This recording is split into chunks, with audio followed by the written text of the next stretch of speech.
quiero dar una breve introducción para quienes no estuvieron aquí la última vez de lo que vamos a hacer. Y después Tomás el micrófono. Dale. Bueno, para quienes no estuvieron aquí la semana pasada, voy a dar un crash introduction, una introducción rápida sobre la metodología que pensamos usar. Y el goal es crear un ambiente que se expande, un estilo de mapas mentales, en donde estamos aprendiendo juntos y vamos generando diferentes ramas simultáneamente y sin importar nuestros niveles de conocimiento. Entonces, para un inicio, para los que ya saben, tengo aquí Ouroboros en el centro, que sería el blockchain de Cardano.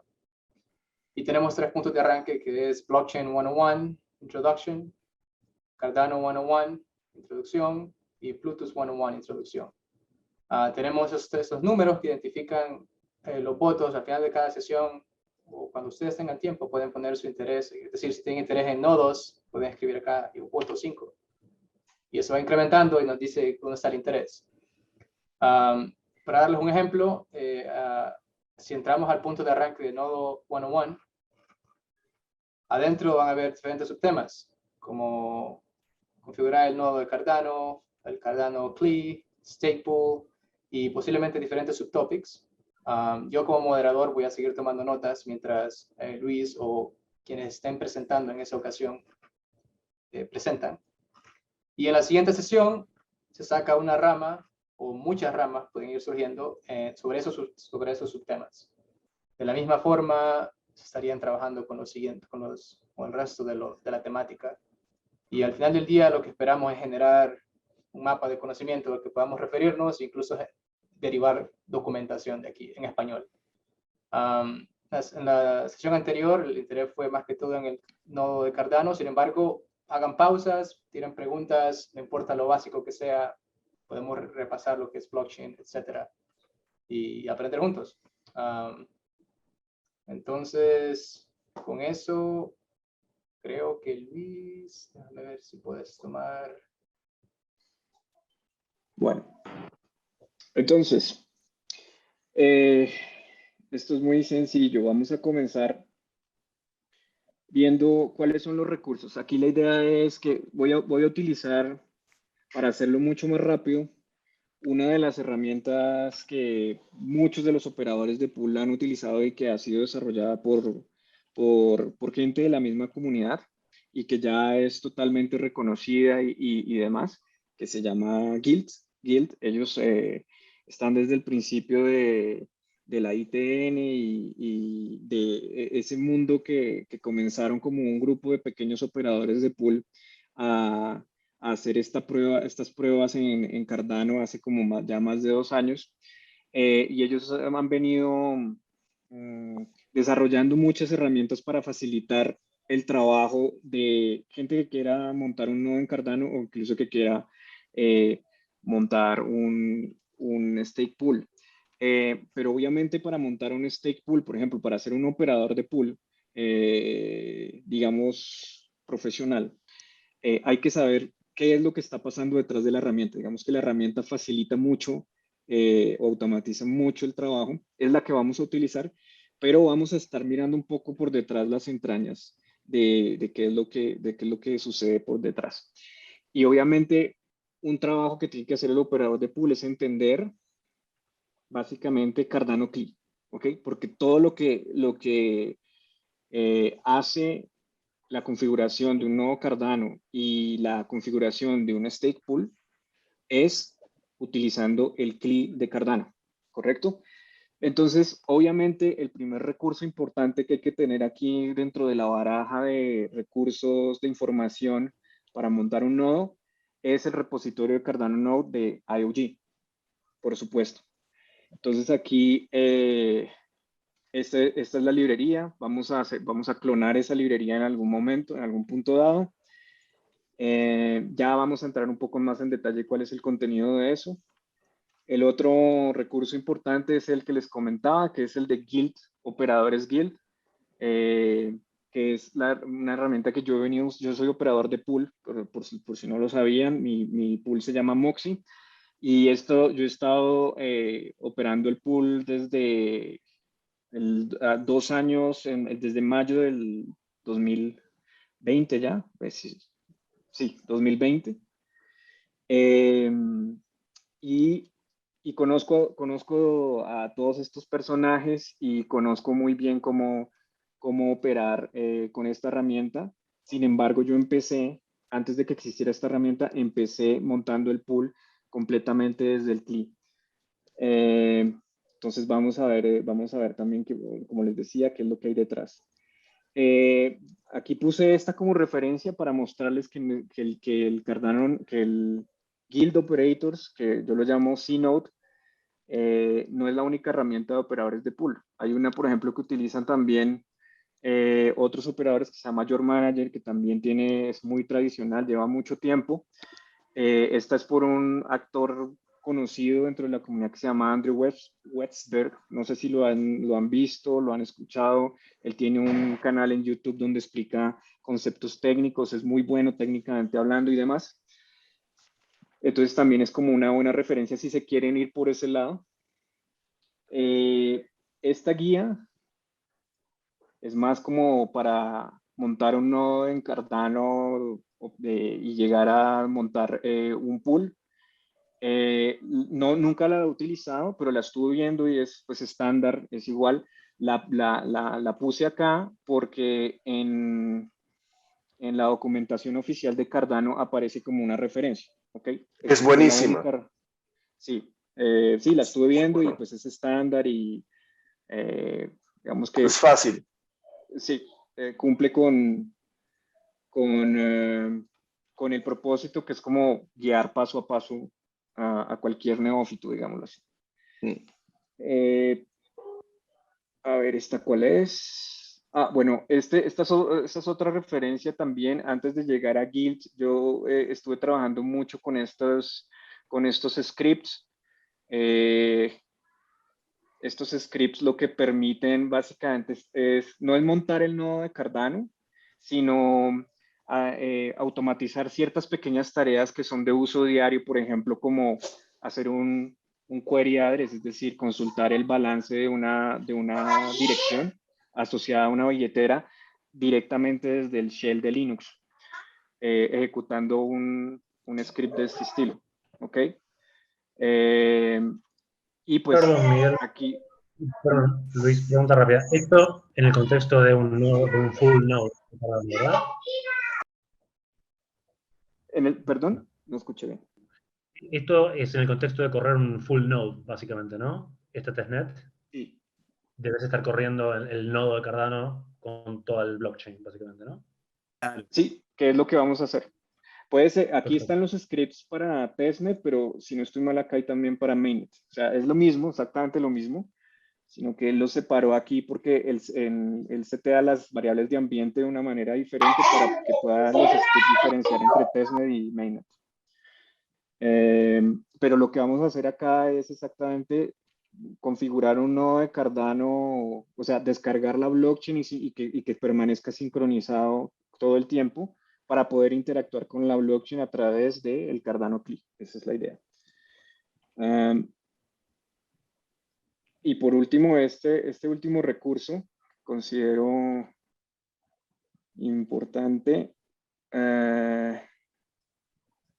es uno que ya cada vez está quedando más relegado por la demanda de recursos. Esto era muy válido. Hay un grupo muy grande de operadores de pool que operan con Raspberry Pis. Si saben que son Raspberry Pis, bueno, pero pues ahorita la máxima capacidad de RAM es 8 gigas y entonces les ha tocado hacer una cantidad de magias para aumentar la capacidad de procesamiento de los Raspberries, porque ahora un nodo de Cardano, si digamos en productivo, si está por debajo de los 16 gigas, empieza a colgar bastante. Entonces, pero sin embargo es una buena guía y es única para Raspberry Pi porque ellos tienen que crear unos binarios específicos para que corra en el sistema operativo específico de Raspberry Pi. ¿Listo? Entonces, Vamos a comenzar aquí. Esta máquina está totalmente virgen, nueva. ¿Ok? Lo que voy a hacer inicialmente es crear un usuario específico. Entonces, una de las recomendaciones es que cuando ustedes creen una máquina virtual en un cloud o algo así, nunca corran comandos o nunca instalen el nodo de Cardano con el usuario root. ¿Ok? Siempre crear un usuario específico para esa instalación. Entonces, eso es lo que vamos a hacer. Vamos a comenzar por ahí. Y vamos a crear un grupo.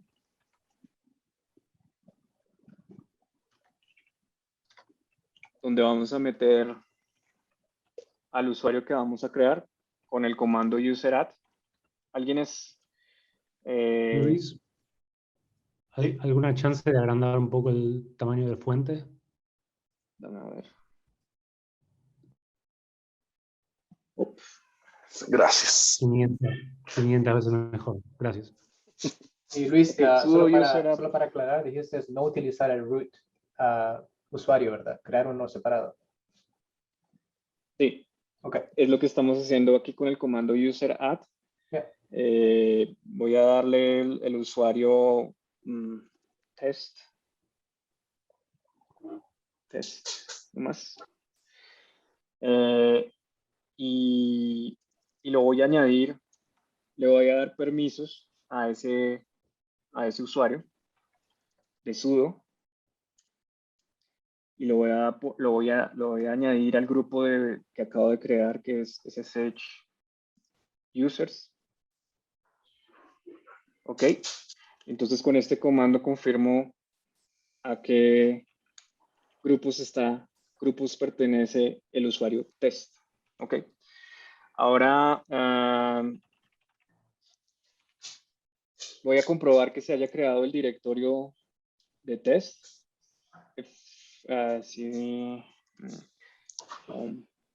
Test. Efectivamente, ahí está creado el directorio del usuario que acaba de crear y le doy un LL.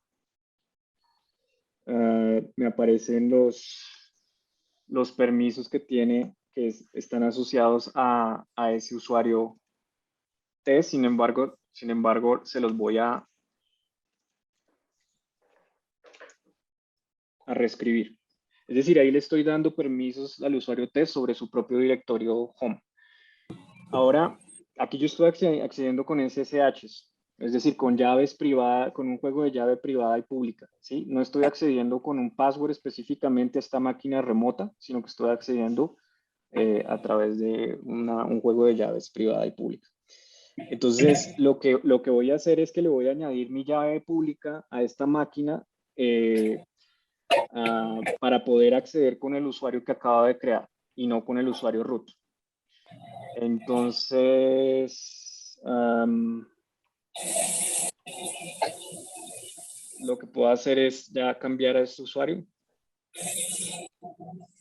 Ahí ya cambié a este usuario. Como pueden ver, aquí ya está test. Y acá antes estaba con el usuario root. Si le doy ls, bueno, no tengo nada ahí. Y ahora voy a crear un directorio en donde guardar la llave.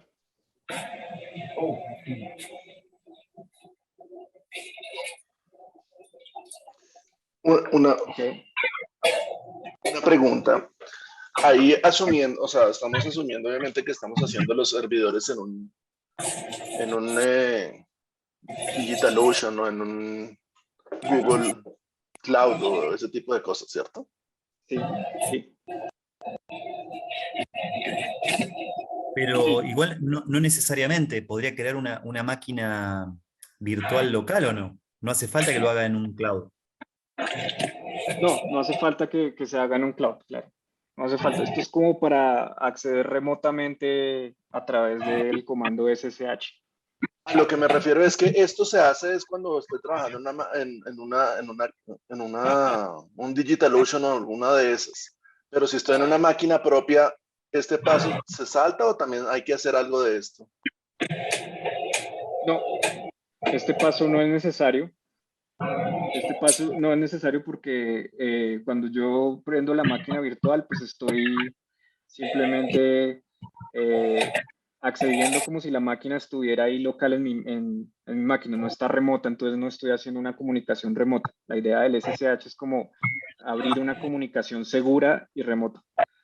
Listo, gracias. No es necesario, pero igualmente es recomendable porque te permitiría administrarlo remotamente. Sí, eso sí, eso sí. Digamos que todo lo que vamos a hacer acá es pensando en un futuro en cuáles son las prácticas para montar un stake pool de verdad, ¿ok? Y un stake pool de verdad seguro no va a estar corriendo en un laptop local, sino que va a estar corriendo en algún sitio geográficamente distinto a uno, y además porque no es solamente una máquina. Ya hablaremos un poco de la arquitectura de un pool también, o cuál es la arquitectura recomendada de un pool. Ok, entonces, un segundo, voy a buscar mi... Mientras Luis busca eso, para quienes no son técnicos, un repaso de lo que se está haciendo es básicamente, antes de continuar la instalación o la configuración del nodo, lo que Luis está haciendo es crear un grupo y un usuario que es parte de ese grupo, con el cual va a accesar la máquina utilizando un protocolo de comunicación que sea seguro, como es SSH, que significa Secure Shell Protocol. Y básicamente está aislando ese usuario para que sirva como un usuario remoto, por así llamarle. Corregime, Luis, si estoy en lo incorrecto. Sí, sí, perfecto, eso es. Entonces esta es mi llave pública, la que puede ser compartida, todo el mundo la puede ver, está asociada a una llave privada, y eso es lo que se llama la criptografía asimétrica. Pero también hablaremos, en alguna sesión haremos una clase de criptografía y demás. Pero entonces esta es mi llave pública. Yo por ahí en alguna parte tengo mi llave privada, la estoy copiando y la voy a pegar acá, simplemente. ¿Okay? Están familiarizados con el comando nano. El comando nano permite abrir un archivo y editarlo. Y con, por ejemplo, lo básico que uno hace es con control O, salvo el cambio, y con control X salgo del archivo. Entonces ahora ya tengo la llave pública ahí. Voy a hacer voy a correr este comando. No me pidan que se los explique.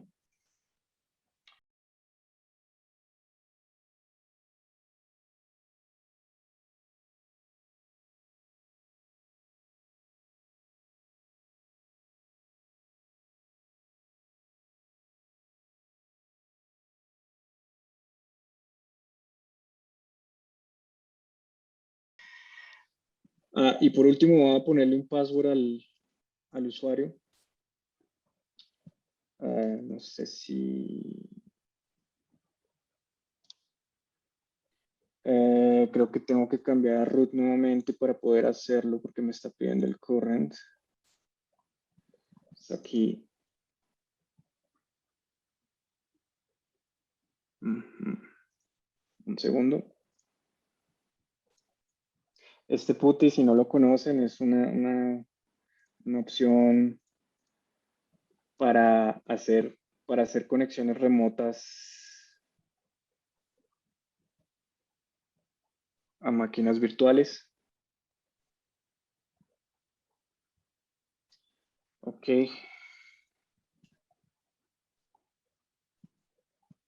Ok. Si se fijaron lo que pasó, había cambiado de usuario, pero aquí le doy cambiar el usuario con ese usuario y me está pidiendo el current password, el password que tiene ese usuario actualmente para cambiarlo. Pero como está creado recientemente, ese password no existe. Entonces tengo que ir al root y hacer el password, hacer el cambio de password para el usuario recién creado, y ahí ya no me pide un password actual, sino de una vez me pide el nuevo password. con eso, en principio estamos listos para hacer la primera conexión con el usuario test. A ver, creo que... bueno, antes de ir a ese usuario, sigamos acá. Les quiero mostrar unas configuraciones básicas que, digamos, este archivo que se encuentra en esta ruta, etc sshd-config, bueno, lo entré con el usuario test que todavía no tiene permisos para cambiarlo, pero aquí es donde se controla toda la seguridad del SSH. Y esto es fundamental cuando uno está operando un pool, porque digamos que el pool es un target objetivo para ser atacado. Entonces hay varios seteos específicos que hay que tener en cuenta en Linux para aumentar la seguridad y pues evitar que el pool sea vulnerado. Uno de esos cambios, por ejemplo, es un ataque típico que ocurre a máquinas que están, por ejemplo, a los relays de los pools, es atacar el puerto 22 porque es el puerto por defecto en donde se hace la conexión SSH. Entonces, cualquier persona que lo quiera atacar por defecto apunta al puerto 22. Y entonces, una buena práctica es cambiar ese nombre de puerto. No lo vamos a hacer acá, no importa. Cambiar ese nombre de puerto a un número personalizado. No permitir root login, por ejemplo. Con eso solamente el acceso del usuario que acabo de crear está permitido. También setear estos password authentication para que sean no. Que no se permitan password vacíos. Y otro tipo de seteos de seguridad que se pueden realizar aquí en este archivo. Si voy muy rápido me van comentando, o si ya saben toda esta información, también me comentan. Aquí lo que voy a hacer es reiniciar el servicio porque estuve, digamos, haciendo cambios y ya en principio voy a cerrar esta sesión. Voy a dejar esta abierta por si alguna razón no puedo acceder con la prueba que voy a hacer, que es entrar a esa máquina. ¿Dónde estás? Acá. Entrar a esa máquina, tiene esta IP, puerto 22. Por acá le tengo el path a mi llave privada y esa llave privada va a ir al servidor y va a buscar la llave pública y va a abrir la conexión. Y aquí le paso el usuario que cree y vamos a ver si funciona. Ahí entró. Entonces ahora estoy haciendo conexión SSH, entrando directamente con mi usuario test recién creado, que es el que voy a utilizar para la instalación. Si yo en ese archivo que les mostré de SSH, de configuración SSH, le hubiera puesto que no permita root login, esta ventana ya no la voy a poder hacer, es decir, ya no voy a poder entrar como usuario root, solamente voy a poder entrar como usuario test. Y eso también tiene una razón, y es que todo el mundo sabe que Linux tiene usuario root. Sí, Jaime. ¿Utilizas siempre PuTTY para conectarte o lo haces directamente desde el terminal también con SSH? También desde el terminal sí, lo hago, pero realmente yo utilizo mucho más ese Visual Studio para hacer conexiones SSH, pero para este curso, digamos, estoy utilizando PuTTY y funciona bien, pero funcionaría igual el terminal. Sí, es la misma cosa, es decir, PuTTY por detrás manda el mismo comando que uno le escribiría desde una terminal. Sí, no, lo pregunto porque pues como yo también soy SPO, ¿sí? Y nosotros utilizamos el terminal y Pori, los dos al tiempo, pero no sabía que Visual Studio Code también te podía proporcionar esa funcionalidad, pero es interesante. Visual Studio, sí, pero yo no lo utilizo para mi pool. Lo utilizo es para, por ejemplo, para Plutus, en una máquina que Ajá, tenga de Linux remota y quiero programar algo, pues hago SSH a esa máquina y pues tengo el ambiente de programación. ok, ok, Bueno, listo, ahora vale. sudo apt update, porque es una máquina nueva. Algo que iba a preguntarles a todos, quienes tengan stake pools, escriban el nombre de los stake pools en el chat y lo voy a poner aquí en el tablero de Miro para ir manteniendo un registro y si alguien quiere delegar, lo puede hacer. Sudo apt update, sudo apt update. Creo que es como los dos comandos que uno siempre lanza con una máquina Linux nueva. No sé si alguien tenga otra práctica, pero esto es lo que yo normalmente hago con una máquina recién. Es decir, esto lo que hace es como actualizar todas las librerías y eh, Los paquetes. los paquetes de Linux que trae instalados por defecto. Ok, ahora pasemos un poco, ya vamos a entrar. ¿Sí? Una consultita rápida con respecto al tema de los updates de Linux. ¿Sabés la diferencia? Viste que se hace sudo apt get update.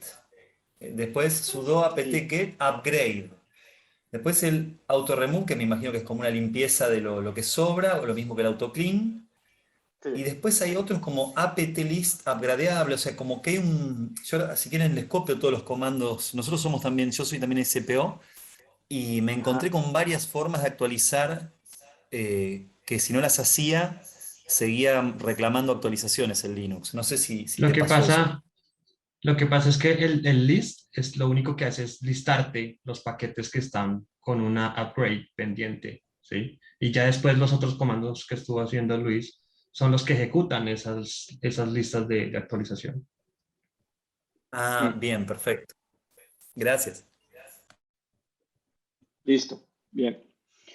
Ah, ya, por ejemplo, en función de la versión de Linux, este comando no es exactamente igual, pero básicamente lo que viene aquí después es lo mismo. Entonces, pasemos ¿dónde es que estás? Aquí, Guild. Observemos un momento Guild. Vamos aquí a Basics. Y voy a ir rápido aquí copiando y pegando esto, pero ya vamos a mirar qué es lo que está haciendo mientras lo corre. ¿Listo? Entonces aquí voy a crear un folder temporal. Y voy a descargar este archivo prerex. Ok, sí, ahí ya aparece prerex y le voy a dar permisos para que sea ejecutable. Entonces, ahí ya debe haber cambiado, ahora es ejecutable. Entonces, aquí nos dicen, bueno, ¿qué va a hacer con prerex? Ya vamos a ver por dentro qué tiene prerex. Puedo, digamos, lo que vamos a hacer aquí es instalar por primera vez toda la librería que necesita para correr, que se necesita para correr un nodo de Cardano, y le vamos a pasar este parámetro, ¿listo? Porque vamos a correrlo en la testnet.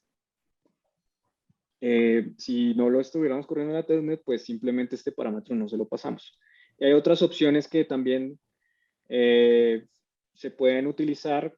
Por ejemplo, después podríamos pasar creo que no vamos a alcanzar, que es para instalar toda una librería que se llama CNCLI, que de hecho fue escrita por esta misma persona que les mostraba, que es Andrew Webster, del de Your Manager, que tiene una cantidad de funcionalidades adicionales, como por ejemplo ver la programación, si uno está para el siguiente epoch, uno ha sido elegido como productor o no. Entonces, bueno, vamos a lanzar eso. Aquí es prereqs con el parámetro testnet.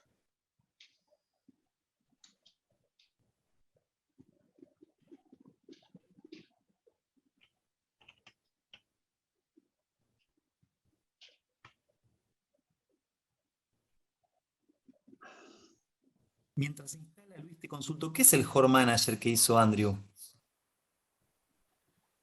Sí, es como una consola para que el operador pueda operar más fácilmente el pool.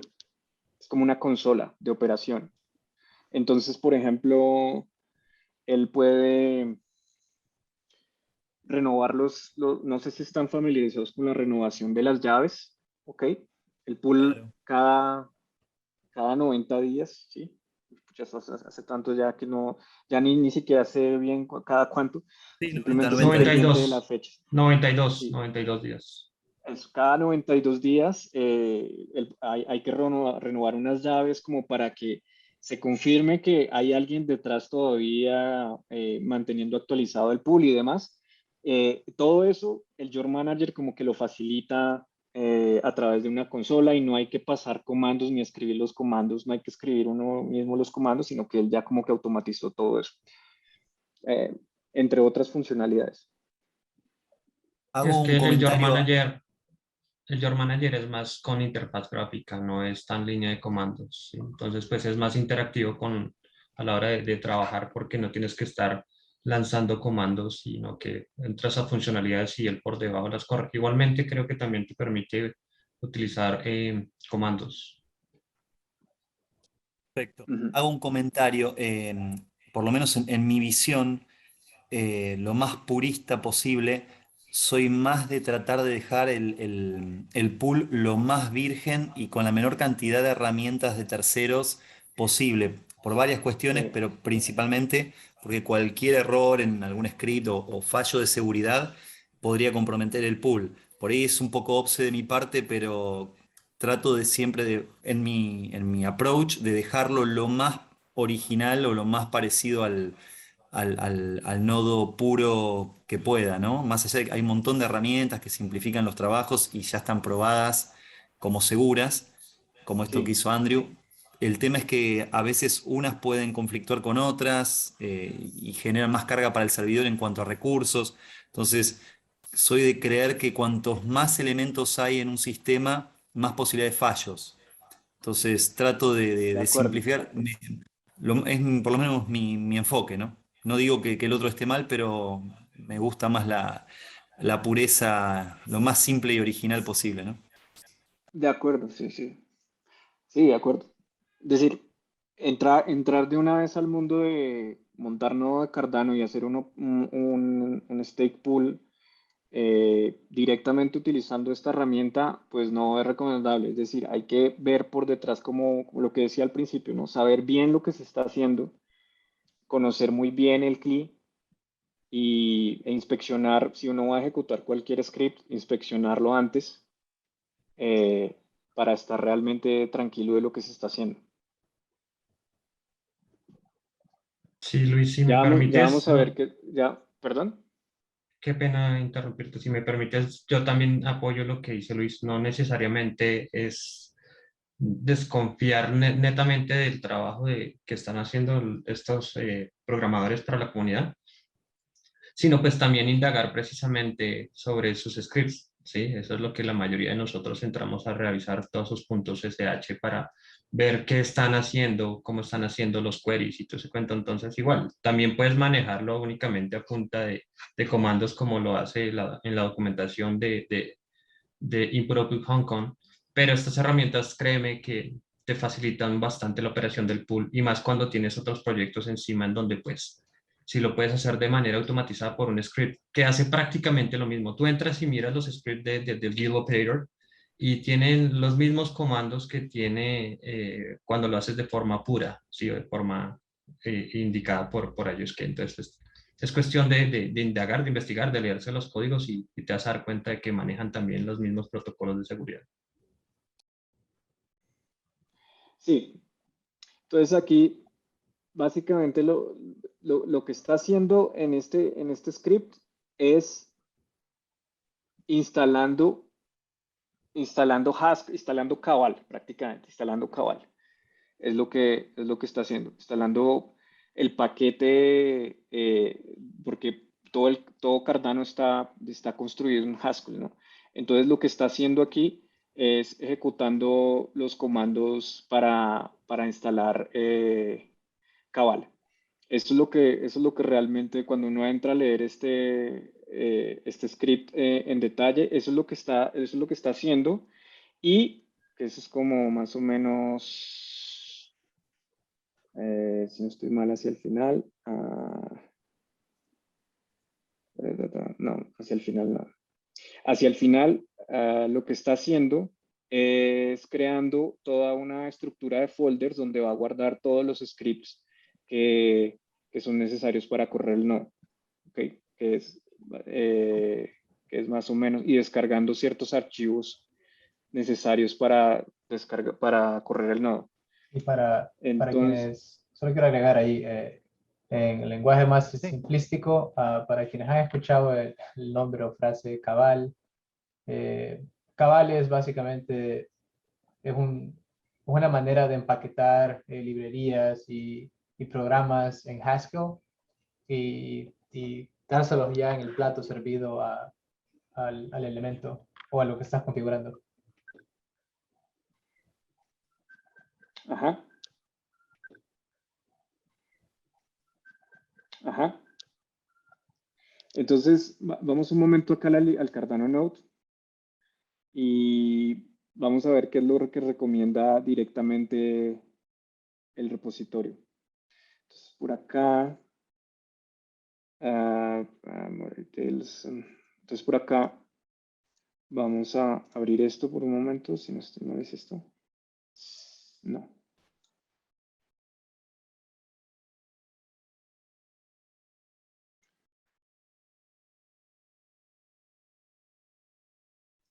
Y también les quería mencionar a todos, ya vamos a llegar a arriba de 1 hora, entonces no pienso que eso se convierta en 2 horas, para que no se quemen muchas neuronas, pero cuando falten quizás 15 minutos para 1 hora y media, voy a avisar y vamos a ir cerrando la sesión y la continuaremos en la siguiente.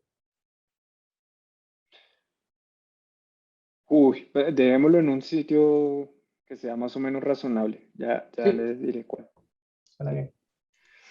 Bueno, bueno, abrí esta página para mostrarles qué es lo que se descarga y por otro lado, más o menos aquí esta ayuda hace más o menos lo mismo. Descarga una cosa que se llama la librería Lipsodium, que es como para criptografía, es una librería de criptografía. Hace todo un update de cosas. Esto todo, por ejemplo, está dentro del prereqs, todos estos comandos. Instala el GHC. Ese es el compilador de Haskell. Sí. Con Y respecto al GHC, ¿recomendás alguna versión en particular? Porque vi que hay versiones más nuevas que no las usan y algunas más viejas. O sea, como que ahí aparece la 8.10.4, pero creo que estamos sí. usando una un poquito más nueva nosotros. ¿Recomendás alguna? ¿Hay algún problema de compatibilidad? ¿Es lo mismo? No, yo yo creo que utilizo también la 8.10.4, esta que está acá. Vamos a ver ahorita que instaló, a ver si vemos. ah, ah, sí.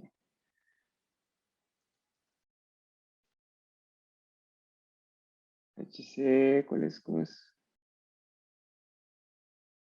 Para ver la versión. Sí, GHC. Ah, ok, ya sé qué es lo que pasa. Y es que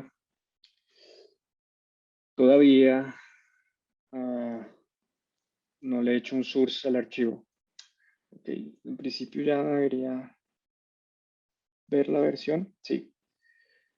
Este es GHC Haskell Installer 0.1.17.4. Y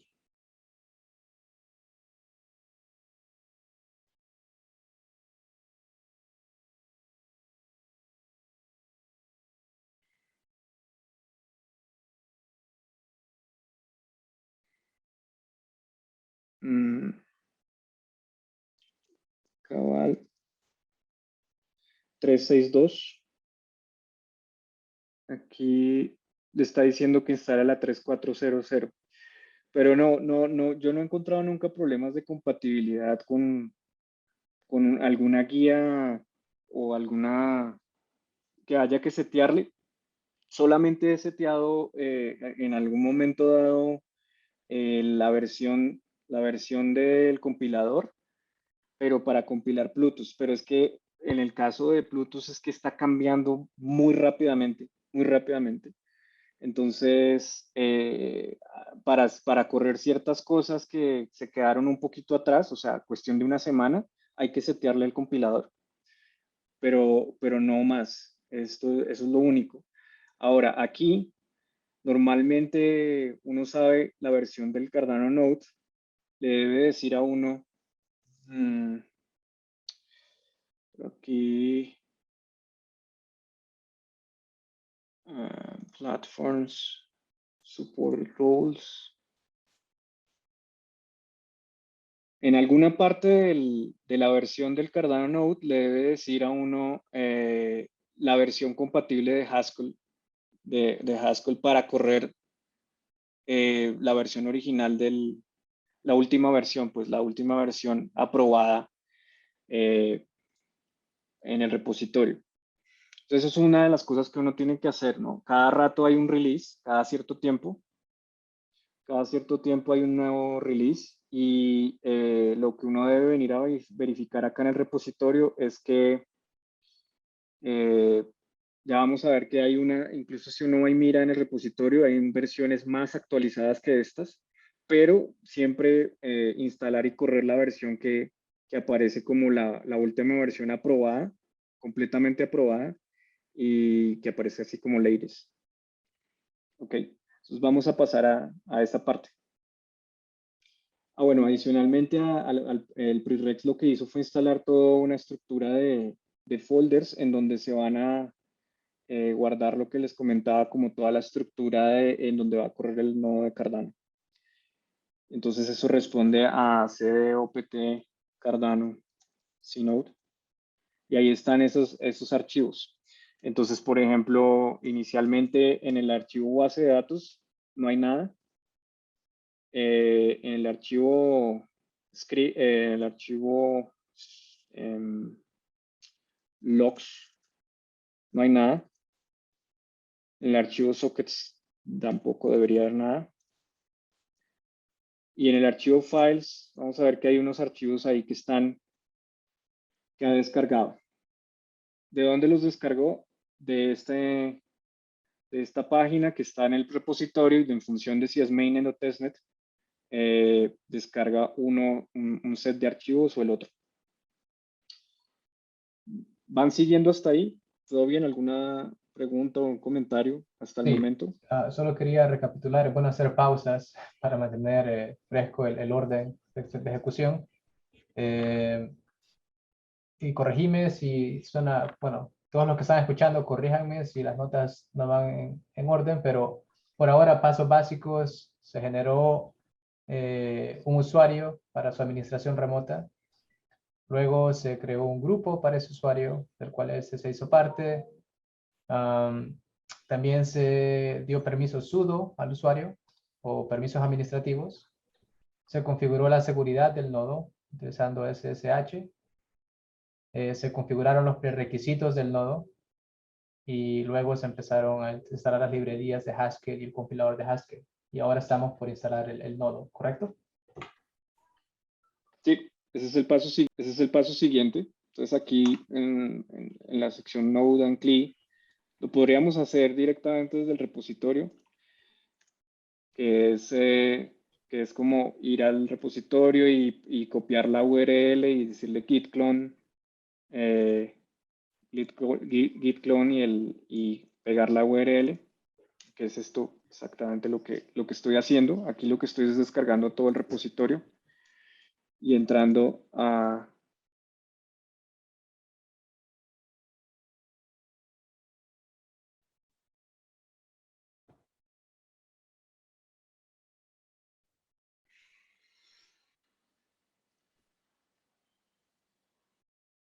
Ok. Y entrando a la carpeta y entonces descargó el repositorio. Aquí dice, bueno, vamos a hacer un git pull para saber si está en la versión, si tenemos la última versión. Y si le doy acá git tag, me aparecen todos los releases que han existido o que están asociados al repositorio. Y como veíamos en el repositorio, la versión oficial es la 1.33.0. ¿Ok? Y esa es la versión que vamos a utilizar, aunque ahí, como pueden ver, ya incluso existe la 1.33.1, que muchos operadores les gusta instalar antes de tiempo por alguna razón. Cuando es en testnet, pues no hay problema, pero sí ha pasado que tiene algún bug o algún problema esa versión y hay que echar para atrás. Entonces es mejor, como les decía, tener completamente la seguridad de que esa versión es realmente estable. Ok, entonces... ¿Y cómo te aseguras de eso? ¿Esperas un tiempo antes de actualizar o qué? Dos formas. Una es, como les decía, en el repositorio de Cardano siempre va a aparecer aquí al lado cuál es la versión oficial. Entonces, como pueden ver, es Cardano 1.33.0. ¿Y eso qué quiere decir que es la versión oficial? Que tenga todos estos checks en azul, en verde. ¿Listo? Okay. Cuando ya el Release Manager, que es el último, le pone el approval, esto sale ya a producción. Sin embargo, yo espero un rato más y empiezo a mirar también en redes sociales el feedback de los operadores de pool y que subió los recursos y demás. Espero un rato y ya después la instalo Luis, con calma. Y por lo general eso no es crítico instalarla inmediatamente. ¿Sí? Luis, ¿sabes también qué otra herramienta por lo menos nosotros utilizamos? En Pool Tool hay una sección en donde tú puedes ver a través de una torta el porcentaje de operadores que están en las diferentes versiones. Ahí también a veces es una buena práctica para monitorear el porcentaje de SPOs que se han movido en los diferentes releases. Sí, esa es buena, está como por acá en análisis, en Network Health creo que es. Ajá. Sí, la mayoría están, 88% están en 1.33.0. Claro, cuando hay un nuevo release, hay un porcentaje aquí que empiezan a moverse a la 1.33.1, por ejemplo. Y ahí uno va viendo, sí, es un buen indicador. Yo me muevo más por el sondeo de la gente que conozco de otros operadores y el feedback que van dando. Es más, si miras también la tercera torta, ahí te vas a ver las plataformas e inclusive está Your Manager. Sí. En la tercera torta, donde dice el Platform Version. Ahí se ven las diferentes plataformas que utilizan los SPOs. Sí, exacto. Sí, también lo he visto. Son las diferentes como herramientas. ¿Cómo sabe Pool Tool que determinado operador utiliza tal plataforma? ¿La plataforma está reportando que está siendo usada? Sí, todo eso va para el blockchain.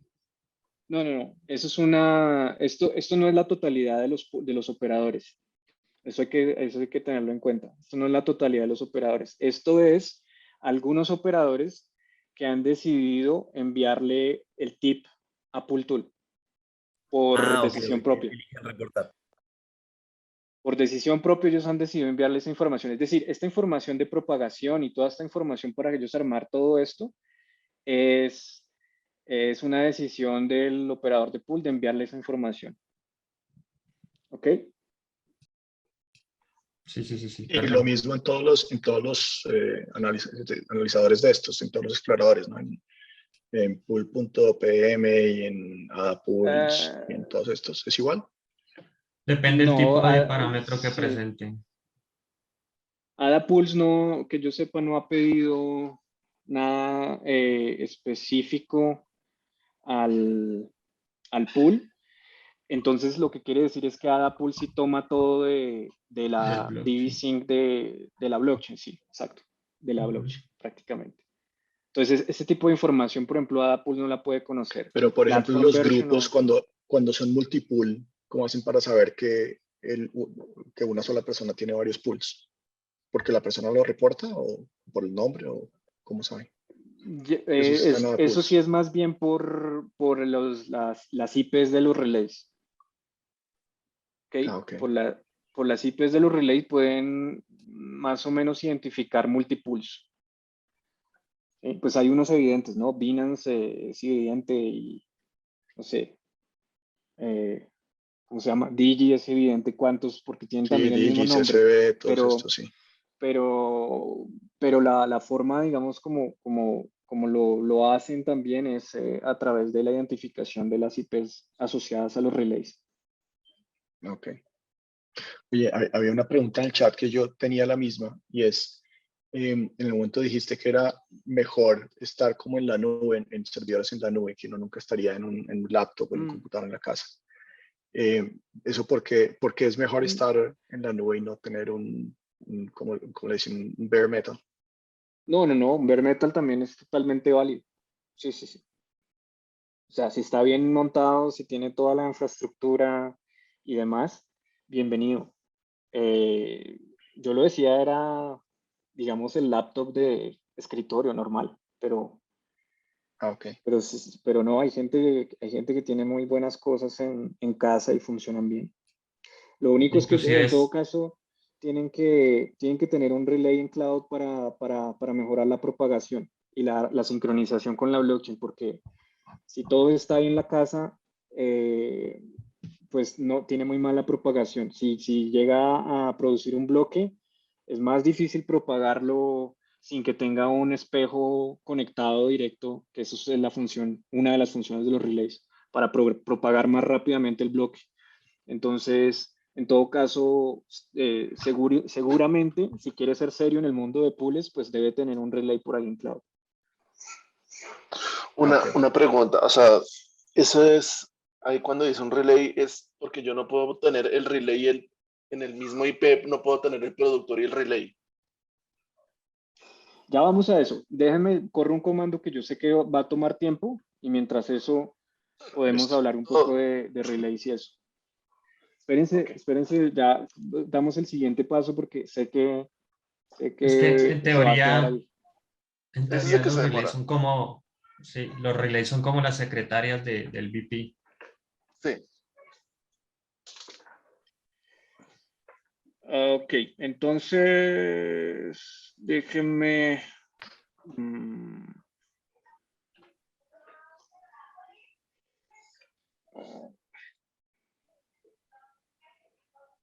donde íbamos... Git checkout, git pull, ya descargamos el repositorio. Ahora... ¿Dónde estás? Aquí. Estaba revisando la versión del nodo y cuál ibas a instalar, que era 1.33, creo. Sí, 1.33. 1.33.0, ahí me dice head is now at este numerito 814 DF, que si voy al repositorio de Cardano, 814 DF2C, ok, está muy bien, tenemos la última versión para instalar. Ese número creo que es el commit, ¿no? Sí, el commit. Sí, es decir, otro comando interesante es un git logs, por ejemplo, donde git logs, creo que es git logs, donde me sale el último commit y me dice quién lo hizo y cuándo fue que se hizo y demás.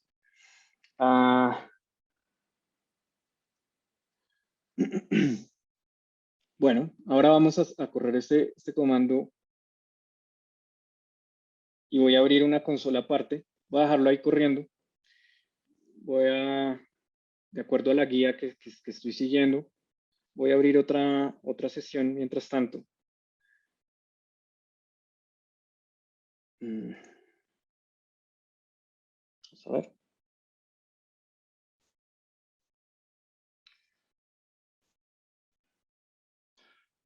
No me funciona porque no salvé la última. Entonces aquí tenía este usuario viejo. Vamos a salvarlo de una vez. Abrir. Ok. Entonces vamos a ir al OPT, Cardano, Synode. Miramos nuevamente la estructura. Entremos al script. Que es cabal. Y aquí en esta guía operativa vamos a tratar de ubicar dónde es que estamos más o menos. Y realmente entonces vamos por acá, ya instalamos todo lo que es Cabal y el compilador. Y básicamente lo único que vamos a hacer, aquí se descargó el repositorio, lo que hicimos, fetch tags, le hace el checkout para actualizarlo, configura el compilador,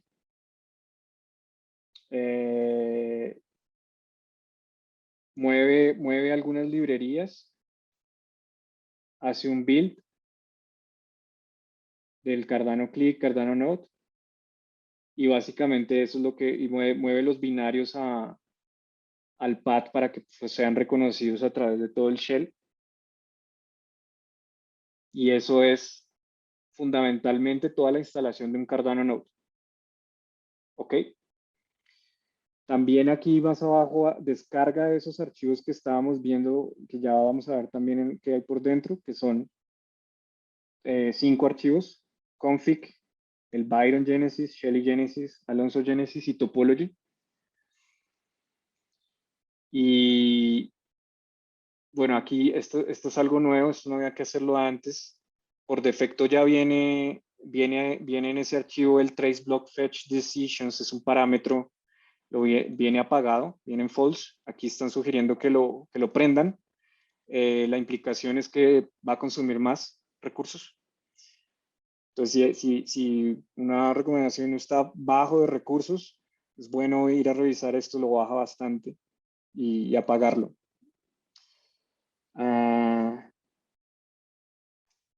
Pero una pregunta, el Dime. prenderlo o apagarlo, ¿qué genera? O sea, si está bajo de recursos, entonces uno lo apaga y se vuelve más rápido, pero ¿qué pierde uno al hacer eso? Es un log. Que uno no puede monitorear, Ok. ciertos parámetros asociados Es un log. al nodo. Listo. Ya entendí, es un log. Ya entendí. Ajá. Ok, entonces aquí lo que está haciendo es instalando otras librerías, cabalproject.local.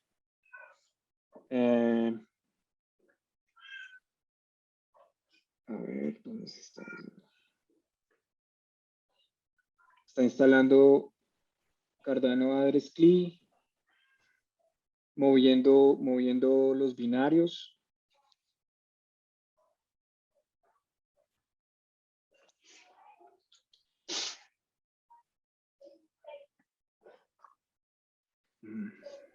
Luis, estamos ya en el proceso de time consuming. ¿Crees que este es un buen área para hacer pausa? Sí, es una buena área para hacer pausa. Ok. Bueno, con eso, si quieren, contestamos la pregunta que tenía Daniel primero sobre los relay nodes. Y después podemos abrir el espacio para más preguntas o si queremos ir cerrando la sesión para no alargarla mucho, alargarle la noche o los días, lo podemos hacer también. No, Es que, estamos es que hablando de los relays, ¿no? Ajá. Ok. la pregunta es la siguiente. Como les digo, yo estoy hasta ahora haciendo, o sea, se supone que están dando, tengo un relay en un computador, el otro relay en DigitalOcean y el productor en DigitalOcean. La pregunta es, porque pues en algún momento dijimos si se puede pasar todo a un solo, pues si uno tiene tres equipos, pues pasar todos tener todo pues, uno en cada equipo. Pero pues lo primero que se me genera es que yo tengo el productor en el mismo IP del relay, se me generaría en un testnet. Evidentemente esto se haría, y yo los entiendo, esto se tiene que hacer en diferentes partes, uno tiene que generar una IP, pero uno puede tener en la misma IP el productor y el relay. Pues sí, técnicamente sí se puede, pero ahí viene a No entrar un es, tema más de seguridad también. Se Puedo aportar supone un que dato uno, yo. Puedo aportar un dato con respecto a eso. claro, Si, es mucho igual lo que le estamos exigiendo. Luis está haciendo una presentación de la hostia, pero acá entran en juego un montón de temas de networking, Linux, Cardano, o sea, es demasiado. Entonces, está bueno cada uno. Acá por suerte tenemos varios operadores de pool que creo que cada uno puede aportar un granito de arena para. Esto es un rompecabezas enorme. Entonces, por ahí puedo tirar algún dato yo con respecto a eso, que por ahí topología de sistemas de red, creo que puedo dar algún tip.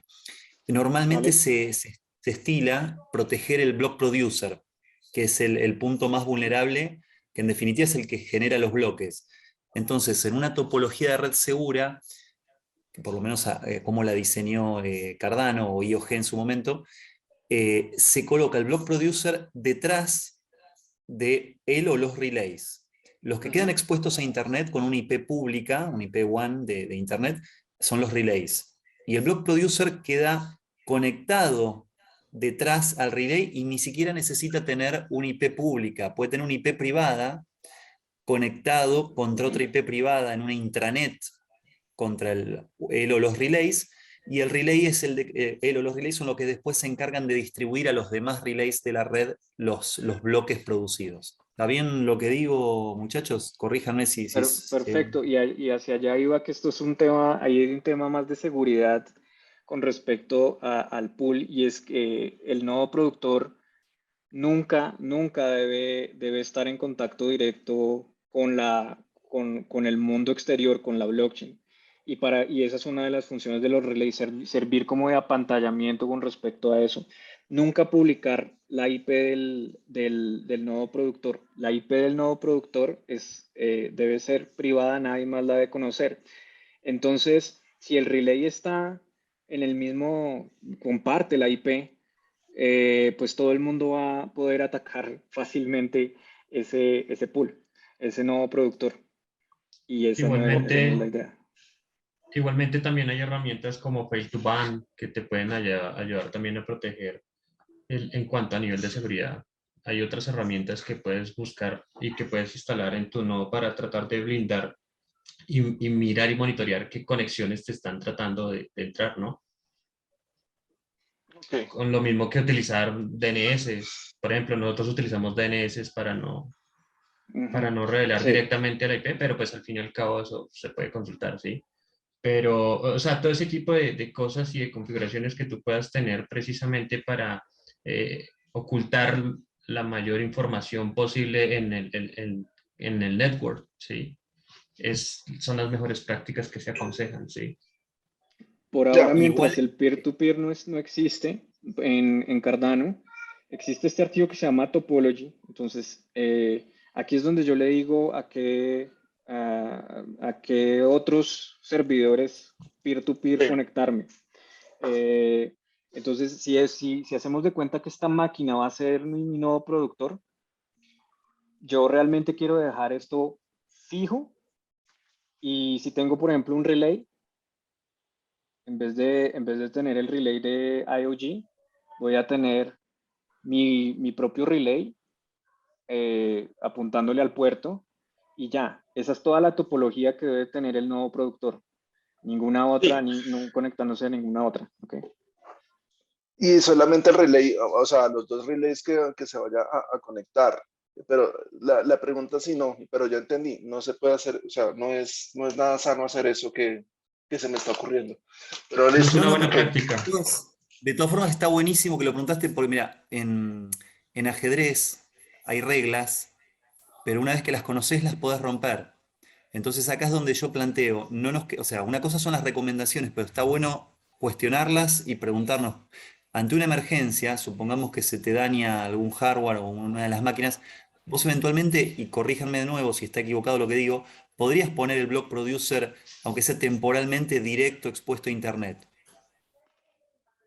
Y es muy probable Sí, que no, claro. no sufras ningún ataque, porque un ataque en general está programado después de, te rastrea, supongamos que alguien se quiera tomar el tiempo y el trabajo de atacar un block producer. Primero necesitaría saber tu slot leader schedule, o sea, el calendario, la agenda de cuándo vas a producir un bloque. Y gastar un montón de recursos en hacerte un ataque de denegación de servicio.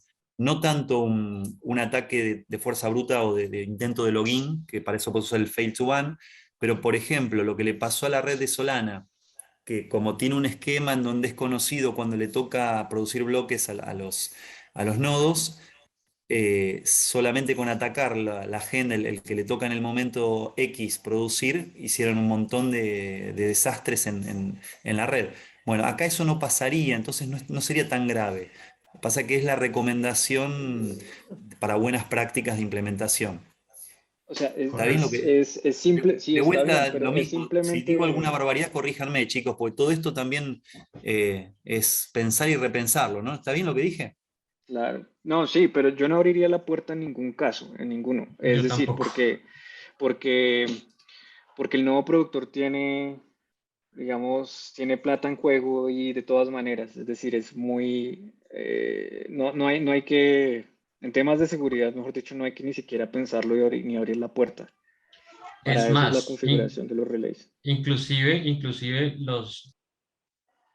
otra buena práctica es tener una máquina fría en donde almacenes todas tus llaves y los archivos que te permiten firmar transacciones. ¿Sí? Sí, es el Precisamente Ergat Machine.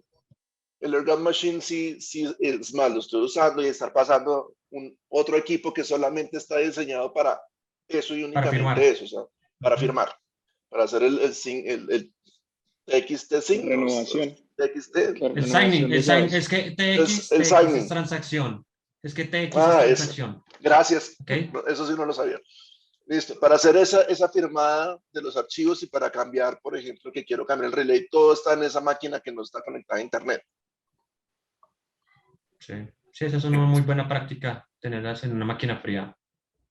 Toma más tiempo a la hora de firmar y hacer Sí. transacciones, pero pues es lo más razonable el cuento. Inclusive, si quieres tener tu pledge en un ledger también es otra buena práctica, ¿sí?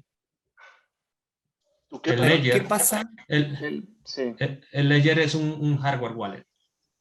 Es dito más Ah, o ok. menos como una USB que te almacena la información y para poder trabajar con ella solo tienes que conectarla y meter unos códigos. Una pregunta, como dos preguntas que me surgen ahora oyéndolos hablar. Uno es, además de un SPO, ¿para qué más sirve tener un nodo? Esa es una pregunta. Y la otra pregunta es, asociada a la pregunta que hice la vez pasada, decían, bueno, ok, entonces un laptop de escritorio, pues no sería el equipo en el que uno pondría un SPO o un nodo. ¿Qué equipo tendría uno que tener o qué recomendarían adquirir para poder funcionar bien? Inclusive puedes correrlo en una Raspberry Pi, si quieres. Hay una alianza de operadores que proporcionan toda la documentación y el soporte para que tú corras tu nodo en una Raspberry Pi. Pero estaba De oyendo todas hace un formas, momento que por Ahí el yo, RAM no daba, que porque el Raspberry no es Pi máximo daba recomendable 8 no es Mm. recomendable. Ahorita y está ahora estaba consumiendo exigiendo como 16, 16 creo. gigas. Sí, Sí, 16 GB de pero RAM. un nodo de Cardano, eh, digamos, si yo lanzo, apenas instale el nodo de Cardano y lanzo y lanzo la sincronización con esta topología que tengo, es decir, únicamente conectándose al relay de AEOG, alcanza a correr bien con 8 gigas, ¿sí? Es decir, a medida que yo voy poniendo pares, digamos, si yo quiero conectarme a 15 pares, en mi topología pongo 15 IPs a las cuales me quiero conectar, los recursos van subiendo exponencialmente. Los recursos van subiendo. Entonces, en un nodo, en un stake pool de verdad, más o menos los relays están conectados con un buen número de otros nodos y consumen bastantes recursos hasta el punto que ya 16 gigas está quedando corto. Pero un nodo de Cardano normalito. Ahora, volviendo un poco a los usos. No solamente es stake pool, sino el nodo de Cardano es como la forma más directa de interactuar de cualquier forma con la blockchain, ¿sí?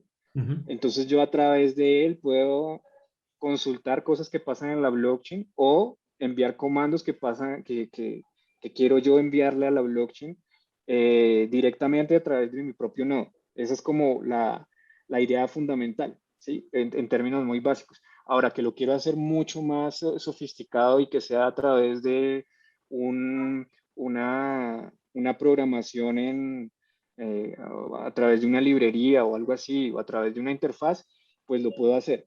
Pero básicamente la idea básica es poder interactuar directamente con la blockchain, con mi propio nodo, y no, por ejemplo, depender de un tercero para hacerlo. Es que inclusive, aparte de ser SPO puro, también puedes proporcionar servicio de Oracle. El Oracle es más o menos como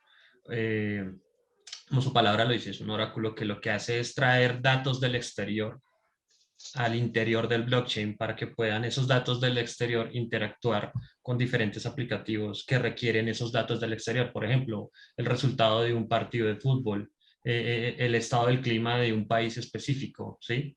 Pues, digamos, estás haciendo una aplicación que es de apuestas sobre partidos del fútbol inglés, ¿sí?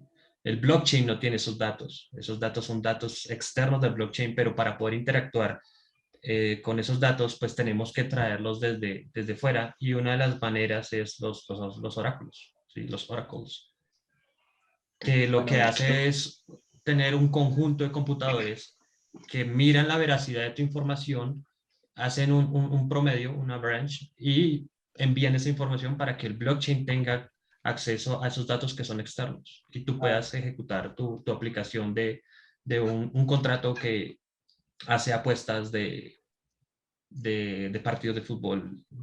Bueno, preguntó el hardware mínimo, que, o sea, lo de la Raspberry Pi en realidad es como un experimento para mostrar que el hardware mínimo que se podía usar era muy poco, pero ya hoy por hoy, con el procesamiento de smart contracts, no tiene sentido en un pool poner un hardware que no tenga mínimo 32 gigas de RAM, o sea, hacerlo que realmente pueda responder en tiempo y forma a los requerimientos de la red, que después de todo no es tanta inversión para lo que puede llegar a hacerse, ¿no? O sea, si uno lo quiere armar profesionalmente y contrata un servicio, no sé.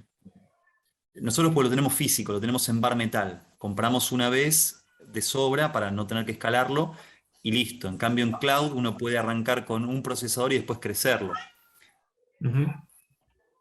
Yo quería sumar dos preguntitas quería sumar. Una es, siempre a mí me gusta seguir las reglas, pero saber qué pasa si uno no las cumple. Por ejemplo, ¿y para qué están, no? O sea, cuestionarlas. Por ejemplo, ¿qué pasa si armamos dos block producers clonados? Porque en la topología no está definido un backup de block producer. Si el block producer llega a romperse, ¿qué pasa? ¿Quién toma las riendas de esto? Entonces, en el caso de los relays, uno puede tener 10 relays, pero si se te rompe el block producer, algunos hicieron algo que se considera una mala práctica, que es replicaron los block producers. Entonces, Sí. me gustaría preguntar, tengo alguna idea, pero me gustaría que lo hablemos entre todos, a ver si llegamos al kit de la cuestión. ¿Qué pasa con esto? ¿Qué problemas causa en la red? ¿Genera redundancia? Bueno, lo dejo para analizar y hablar después. Y ahí vi también en el archivo de topología el valor de valency. ¿Saben para qué es el valor de valency? El valor de Valency se utiliza, a ver, no, ¿cómo era la cosa? Se utiliza más cuando... Si no lo sabes, no hay problema Cuando- igual, ¿eh? O sea, cuando yo se- estoy hace años también y no lo sé. No, este Valency es cuando se tiene más bien un DNS en vez de una IP. O sea, la IP normalmente tiene un Valency de 1. Este aquí lo que quiere decir es que de pronto hay 2 servidores atrás de ese DNS. Eso es lo que entiendo yo. Ok. Y la primera pregunta era... Que en la topología de red que hay haya múltiples dos... relays, obviamente, y un solo BP. ¿Qué pasa si alguno que otro se quiere cubrir y mete múltiples BPs clonados, digamos, ¿no? Que podrían generar el mismo bloque al mismo tiempo en distintos lugares geográficos? ¿Qué A pasa? Bueno, nosotros, a nosotros nos pasó y nosotros sufrimos precisamente esa mala práctica. Eso lo que a veces genera es como una bifurcación del blockchain, ¿sí? ¿Y qué es lo que pasa? Que esos bloques se pueden ir a esa bifurcación y a pesar de que se minan, ¿sí? No quedan dentro del chain principal y quedan como fantasmas, ¿sí? Entonces tú vas a consultar teniendo el hash de la transacción y todo.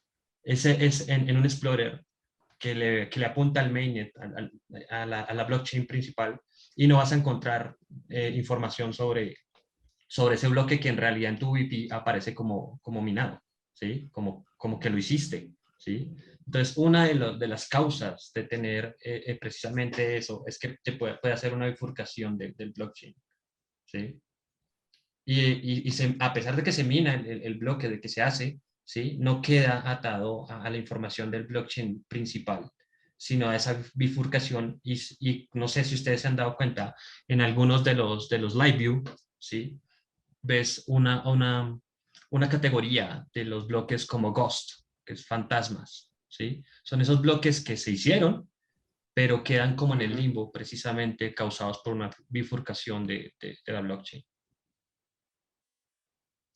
bárbaro, buena info esa.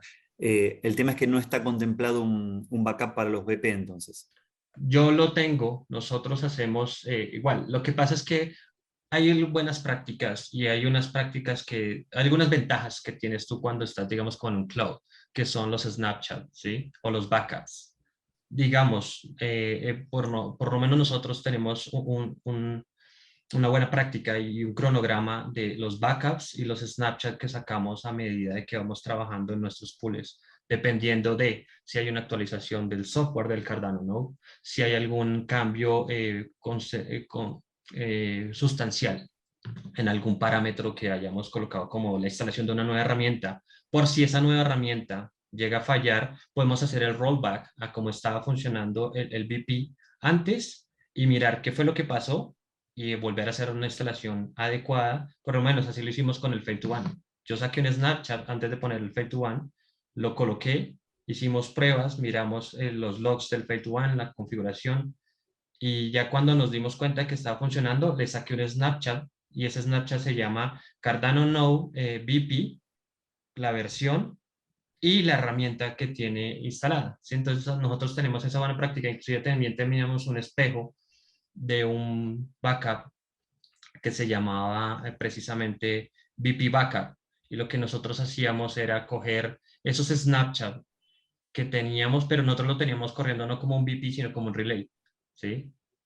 Y lo que hacíamos nosotros era ese Snapchat que le sacábamos al BP, se lo montábamos a ese backup para tratar de que estuviera actualizado el DB, ¿sí? La base de datos, que es como lo más, el core en realidad del blockchain, porque lo otro es puro software nativo que queda en el sistema, ¿sí? En realidad el problema grande que tú tienes es con la base de datos, que es la que constantemente se está alimentando, ¿no? Entonces, Muy pues bueno, muy bueno. depende de las prácticas que tú quieras adoptar. El cloud, por ejemplo, nos da esa funcionalidad de programar backups y programar Snapchat, pero igualmente las personas que lo hacen directamente con nodos locales, ¿sí? En tu casa, en una oficina, pues puedes hacer lo mismo, puedes tratar de comprar otro disco en donde periódicamente estableces parámetros y buenas prácticas de respaldos. Entonces, ¿qué es lo que haces? Cuando se te fregó el BP por alguna mala instalación del Cardano No o por un fallo de la instalación del Cabal o lo que sea, estás colocando una nueva herramienta para monitorear un Grafana, un Prometheus, y se te jodió, entonces puedes hacer un rollback y montar tu nodo. Yeah. Obviamente, pues teniendo en cuenta los tiempos muertos, ¿no? No vaya a ser que lo hagas en un tiempo de programación de un bloque y pues, te friegas, ¿no?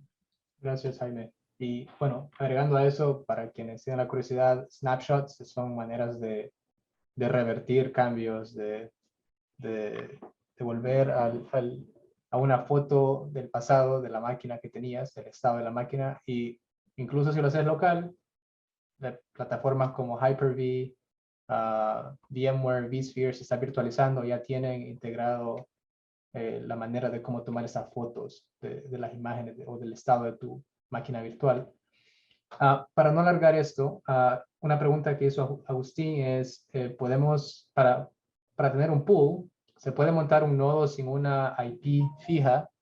Y lo que quiero decir es que creo que no, porque hasta cierto punto querés tener una administración fija de la máquina con la que estás trabajando, entonces no crees que tu IP se esté switchando.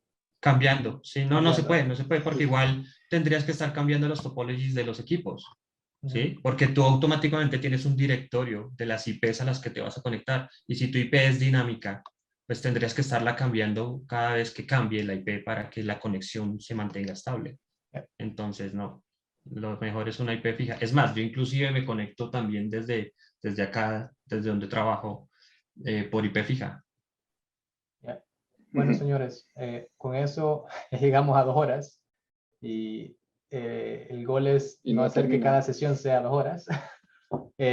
Por ahora surgieron bastantes temas en el área técnica, mucho sobre Linux, y creo que ese es un mundo en sí, un poco separado a lo que es Cardano. Con respecto a Cardano, 2 temas que he escrito acá que siento que serían buenos para generar ramas o bifurcaciones son: ¿para qué sirven los nodos? Creo que es una pregunta buena que podemos explorar y de la cual van a surgir más temas. Y qué es la metodología de ISO o Initial Stake Pool Offering usada por SundaySwap. Creo que es un tema en sí que abre muchas temáticas también atadas a ese mundo. Entonces, aquí abajo puse una tabla que se llama temas orbitales que surgieron acá, y como les digo, voy a generar las ramas y en la siguiente sesión lo voy a recapitular, votamos y así vamos avanzando. Y Porque con respecto a la primera pregunta de los usos del Cardano Node, parte del objetivo de esta sesión es en estas clases tener un nodo de Cardano funcionando. No era necesariamente hacer un curso de operadores de pool, sino más bien de buscar los otros usos. Porque, y de alguna manera, si ven en el Miro que está ahí, hay una vertiente que es Plutus también. Entonces, de alguna manera, conectar esos dos mundos y tener sesiones en las que podamos, en algún momento dado, compilar código e interactuar con la testnet a través de nuestro propio nodo. ¿Ya? Ese es como mi visión, digamos, final de todo este curso. Más allá de hablar de SPO, de stake pool y demás, la idea era, digamos, por ejemplo, ya teniendo nuestro nodo instalado y sincronizado con la blockchain, entonces mi idea era, por ejemplo, que hiciéramos un recorrido completo en el CLI, ¿sí? Que exploráramos el Cardano CLI y que viéramos qué es lo que nos devuelve el Cardano CLI cuando interactamos con nuestro propio nodo, y así familiarizarnos con ese tipo de comandos. Instalar otras librerías que tiene IOG también para trabajar e interactuar con ellas, y así ir llegando poco a poco a realizar una instalación del ambiente Plutus y conectar esos dos mundos, como decía. Entonces, Yo me apunto, ese yo me puede ser un buen apunto. camino. Suena Sí, genial, y la verdad, suena genial. iba a sugerir algo en esa misma línea de lo que está diciendo Luis y de lo que se está apuntando Jaime, y es qué bueno como explorar como los casos de uso, ¿no? Como, bueno, finalmente, ¿cómo es que se usa? ¿Quién es el usuario final de Cardano? ¿Cuáles son los negocios? ¿Cuáles son los startups? ¿Cuáles son las aplicaciones? Y por ahí pasa Plutus, por ahí pasa Marlowe, por ahí pasa todo el tema de identidad de Atala, Atala. etcétera, ¿no? Eso sería muy bueno porque más allá de los titulares, o sea, yo ya dije todo lo que sabía de los temas, que son los nombres. No sé nada más. Sería muy interesante explorarlo. Seguro. Esa es la idea, sí. Sí, el Command Line Interface es genial. Tiene muchas funcionalidades que en realidad lo que dice Luis es precisamente eso, tratar de darle como un rumbo fijo al curso, precisamente para no quedarnos en las ramas y no terminar haciendo nada, ¿cierto?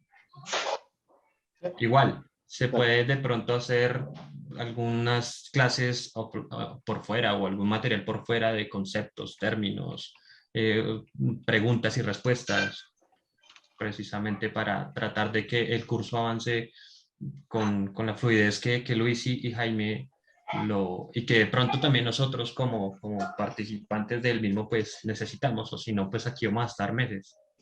Sí, y también hay que, Sí. hay que tener en mente que esto es un proceso que posiblemente no se mueva a la velocidad que todos queremos, al menos que a medida avancemos adquiramos más recursos. Una idea que he lanzado es, no tiene por qué esto ser un proceso que se da secuencialmente, sino puede ser simultáneo, es decir, mientras yo estoy hablando aquí sobre teoría de Cardano, Ouroboros, ISOs, etcétera, puede haber un breakout room específicamente al área técnica, como un ejemplo. O en otra ocasión durante la semana hay una sesión de aprendizaje juntos, específicamente sobre Bluetooth.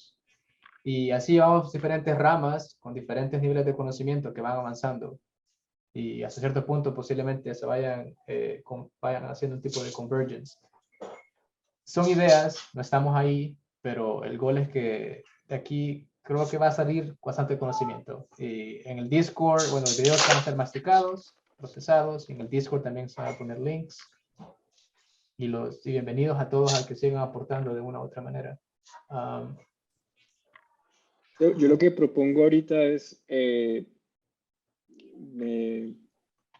digamos, lo ideal es que los que no han instalado uno de Cardano, si quieren durante esta semana, ojalá puedan dedicarle un tiempo, lo tratan de instalar y comenzamos la siguiente sesión con cualquier problema que tengan asociado a esa instalación, repasamos el paso a paso, lo que sea, tratamos de hacer un debugging del problema y no creo que nos vaya a tomar más de mucho tiempo, o si nos toma más tiempo, entonces ya decimos parar y hacemos algo aparte y específico con cada uno, no sé. Pero esa sería mi propuesta por ahora y la verdad no tengo muy claro cuánto falta aquí para terminar, pero digamos que lo que yo puedo hacer es, bueno, termina acá de instalar y dejo quieta la máquina, no la arranco ni nada, porque el siguiente paso es simplemente arrancarlo y lo que hacemos en la siguiente sesión para no alargar más es justamente continuar con el arranque. Yo creo que para darle continuidad, especialmente si estos videos están siendo grabados, es bueno llegar a un tipo de conclusión o clímax, por así llamémosle a cada temática. Y por ahora la temática creo que es el nodo, es tenerlo finalizado. Entonces hay que darle continuidad y terminarlo en la siguiente sesión. Y mientras tanto podemos seguir votando y acumulando temáticas. Una vez se concluye esa temática, que es hasta el nodo, no estoy hablando del CLI, que es otro mundo, podemos recapitular, votar y arrancamos con la siguiente temática. No sé qué les parece. Excelente. Perfecto, Pues buenísimo. honestamente yo creo que esa respuesta la deberían dar de pronto las personas que aún no tienen la experiencia que nosotros los SPO ya hemos adquirido. precisamente por la misma interacción con los nodos y por la documentación a la que hemos estado expuestos. Entonces, no sé qué opinen aquellos que de pronto tienen un background un poquito más como en esa expectativa de bueno, quiero tener un nodo funcional y correrlo con las mejores prácticas posibles.